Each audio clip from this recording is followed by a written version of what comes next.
Pemirsa, Budianto Jauhari, pria pelaku KDRT terhadap istrinya yang sedang hamil, akhirnya ditangkap polisi setelah buron selama 5 hari. Budianto ditangkap tim Opsnal Satreskrim Polres Tangerang Selatan di sebuah apartemen di Kota Bandung.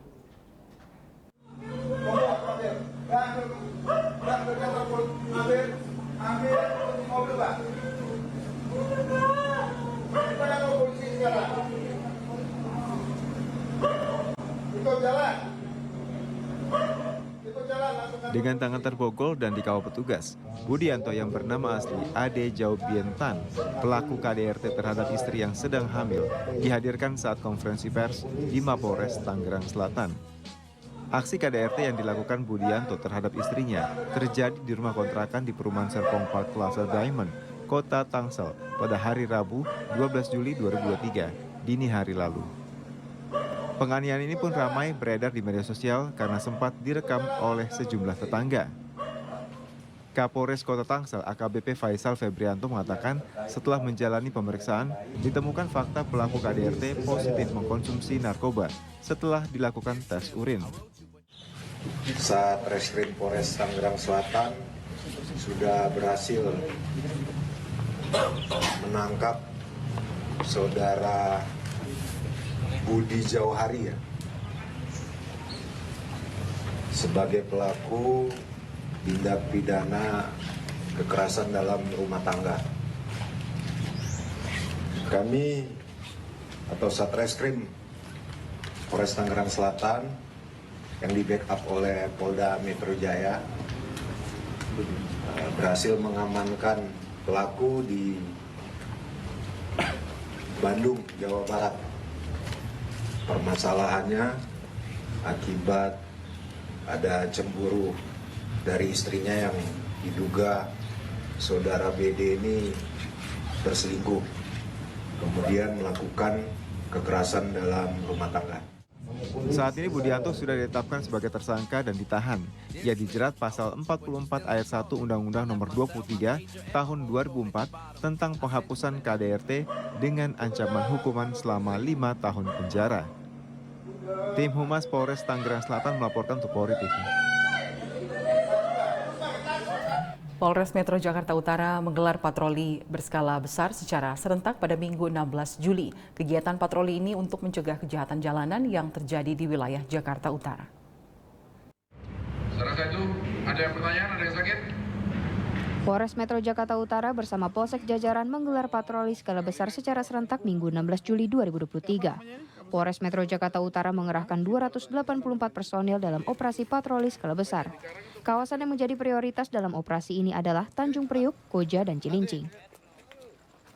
Hari ini kita melakukan tadi dari apel di Polres ya, melakukan razia skala besar.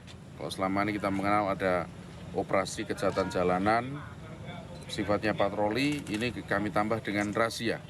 Pertimbangannya adalah untuk mereduksi tindak pidana 3C, curas, curat, curanmor, yang mereka kebanyakan menggunakan sepeda motor dan terjadi pada malam hari. Maka kita melakukan dua konsep, yaitu preventif dan represif on the spot. Sedangkan di tempat ini kita mengantisipasi tawuran. Ini adalah yang dikenal dengan kolam retensi yang biasa terjadi tawuran dari dua kelompok pemuda di Cilincing ini. Dan tadi kita lakukan penangkapan atau kita menggagalkan tawuran, kemudian mengamankan 6 remaja yang jadi 6 polsek kita bagi dalam 3 titik.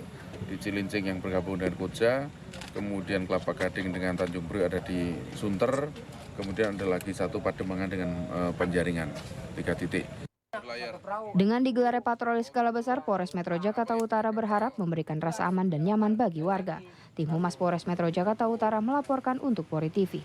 Dewan HAM PBB menyepakati resolusi yang mengutuk peristiwa pembakaran Al-Quran di Swedia.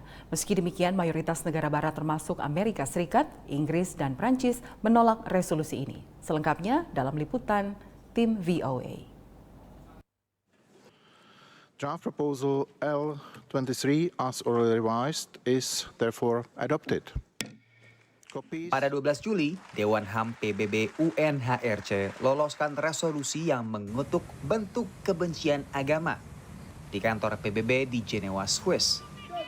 Mosi ini dipicu oleh peristiwa pembakaran Al-Quran yang terjadi di Swedia pada Idul Adha lalu.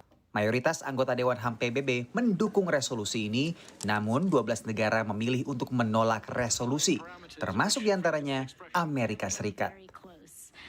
While we abhor expressions of religious hatred, we do not believe freedom of expression can or should be a bridge to outlaw them. Accordingly, we regret that we must vote against this unbalanced text, as it conflicts with deep and long-standing positions on freedom of expression. Mosi ini diprakarsai oleh Pakistan, mewakili desakan dari Organisasi Kerjasama Islam kepada PBB untuk mengambil tindakan terhadap aksi pembakaran kitab suci. Meski resolusi anti kebencian agama ini lolos dalam persidangan, namun Pakistan memprotes penolakan resolusi yang dilakukan 90% anggota negara barat. In voting against the resolution, a message has been sent to billions of people of faith across the world that their commitment to prevent religious hatred is merely a lip service. UNHRC atau Dewan HAM PBB punya 47 negara anggota yang dirotasi setiap 3 tahun sekali. Dari 47 negara anggota, ada 28 yang menerima resolusi tersebut, ada 7 yang abstain, dan 12 yang menolak sama sekali resolusi ini. Dari sekitar 11 negara anggota barat, hanya 1 negara barat yang menerima, yakni Ukraina. Pendirian negara-negara barat ini bisa dipahami oleh pemerhati HAM. What they can't do, what they don't feel like they can do, is specifically call for countries to criminalize what they see as freedom of expression, again, as hateful as that expression might be. And we live with that, view in the United States as well. We interpret things the same way here in the US. We let people, neo-Nazi groups and white nationalist groups march in this country, and as hateful as they are, as long as they are peaceful, we allow them to do that. Meski negara barat menolak resolusi ini, namun mayoritas negara anggota Dewan HAM PBB menyepakati tindakan pembakaran kitab suci sebagai aksi yang patut disesalkan. I think there was pretty universal consensus that that act should be condemned as hateful and inappropriate.